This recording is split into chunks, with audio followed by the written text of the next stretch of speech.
Assalamualaikum warahmatullahi wabarakatuh.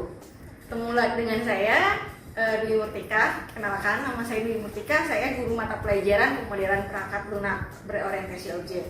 Nah, pada pertemuan sebelumnya di minggu yang lalu kita sudah membahas mengenai konsep pemodelan perangkat lunak berorientasi objek. Kalian sudah pernah membacanya, kalian juga sudah mencoba untuk mengerjakan tugas-tugasnya. Nah, kali ini saya akan menjelaskan tentang ragam model perangkat lunak yang jauh lebih detail penjelasan dari minggu yang sebelumnya. Oke, materinya berikut ini. Yang pertama adalah model waterfall, yaitu disebut dengan model air terjun. Kenapa disebut model air terjun? Karena susunannya berurutan seperti air terjun. Nah, ada beberapa fase yang harus kita terapkan dalam model waterfall. Yang pertama adalah analisis kebutuhan, lalu pendefinisiannya.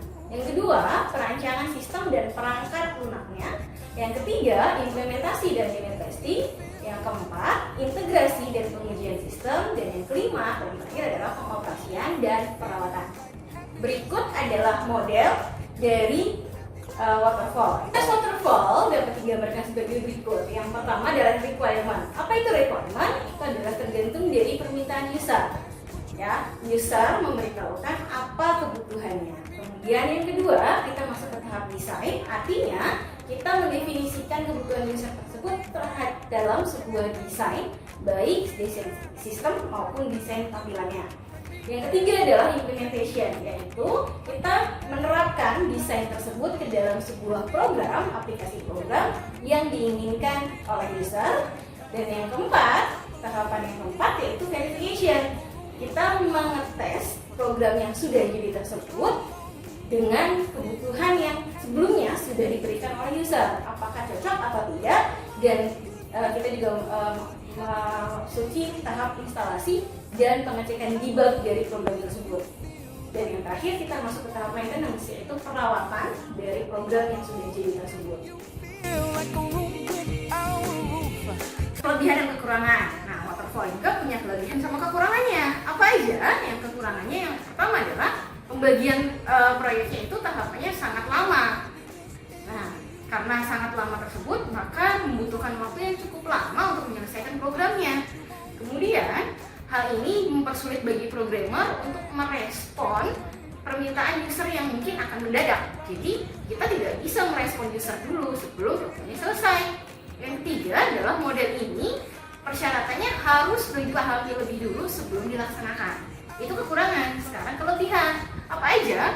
Kelebihannya adalah karena program model waterfall ini berurutan sekuensial, jadi programmer akan jauh lebih mudah untuk membuat program tersebut jadi lebih rapi, sehingga hasil akhirnya adalah program akan menjadi lebih sempurna atau lebih baik dari penggunaan model yang lainnya. Model yang kedua yaitu RAD. Apa sih RAD? Rapid Application Development. Dari katanya juga rapid, artinya model ini dilaksanakan lebih cepat daripada model-model yang lainnya. Nah, model RAD ini pembangunan perangkat lunaknya jadi incremental. Artinya incremental itu lebih terhitung. Jadi kita punya target setiap harinya. Yang kedua, menekankan pada siklus pembangunan yang pendek dan singkat. Yang ketiga adalah mengadopsi model waterfall, tetapi pembangunannya jauh lebih singkat, hanya membutuhkan waktu sekitar 60-90 hari sampai program tersebut jadi. Lebih cepat kan daripada waterfall? Adalah gambaran dari model RAD. Yang pertama tahapannya itu define. Apa sih define? Sama sih seperti requirements, jadi kita mendefinisikan kebutuhan usernya apa. Yang kedua, analyze. Analyze ini kita menganalisis dari kebutuhan user tersebut yang masih mentah, kita analisis apa yang pentingnya. Yang ketiga yaitu desain. Desain artinya kita merancang apa saja yang dibutuhkan di program tersebut. Selanjutnya, yang keempat adalah develop, pengembangan desain tersebut. Kemudian yang kelima adalah bagian tes. Kita tes, bisa black box, bisa white box, apapun kita bisa lakukan untuk mengetes apakah program tersebut sudah sempurna atau belum. Yang terakhir adalah support. Nah, support ini termasuk dalam tahap pengembangan ataupun perawatan dari program yang sudah jadi.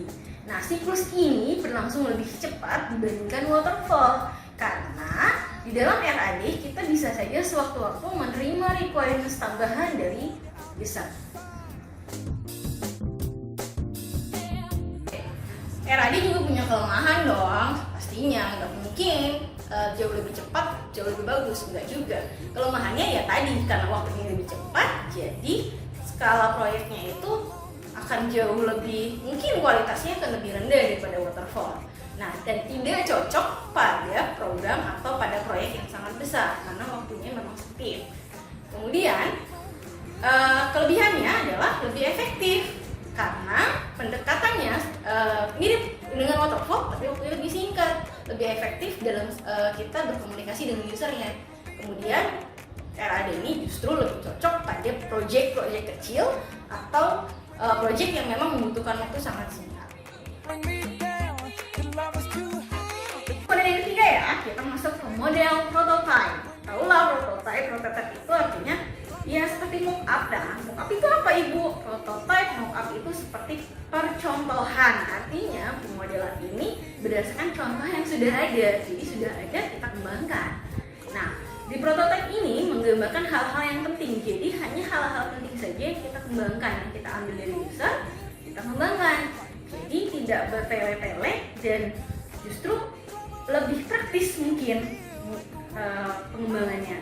Prototype sistem informasi bukanlah sesuatu yang sudah lengkap, sudah jadi, sudah fix, bukan. Tetapi prototype ini adalah sesuatu yang kita kembangkan, dimodifikasi kembali berdasarkan yang sudah pernah ada. Itu namanya prototype. Jadi model ini kita mencontoh dari program yang sudah ada, kita kembangkan, kita perluas lagi, jauh lebih sempurna lagi. Ini dia gambaran dalam model prototype-nya. Mirip ya, sama seperti RAD, tapi bedanya dalam prototype ini dia tahapannya jauh lebih singkat. Yang pertama, listen to customer, artinya kita mendengarkan customer. Nah, kalau di RAD, listen to customer itu dalam tahap define dan analyze.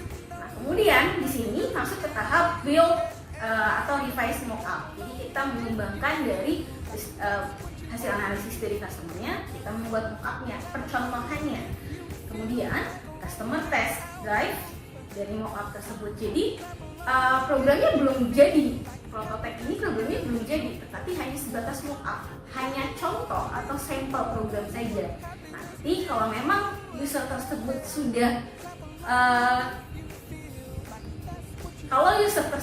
sudah menyetujui dari mock-up-nya, baru programmer akan menyempurnakan, tim programmer itu menyempurnakan hasil mock-up tersebut menjadi sebuah program yang utuh.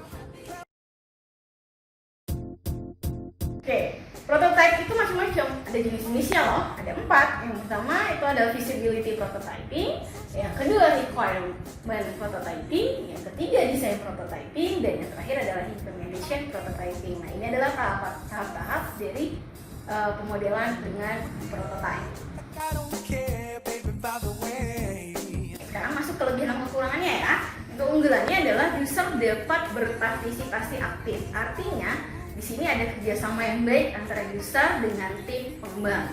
Yang kedua, penentuan kebutuhan jadi lebih mudah karena tadi komunikasinya lebih mudah dengan user. Yang ketiga, waktunya lebih singkat karena dengan komunikasi dengan requirements daripada user tersebut kita jauh mempersingkat waktunya.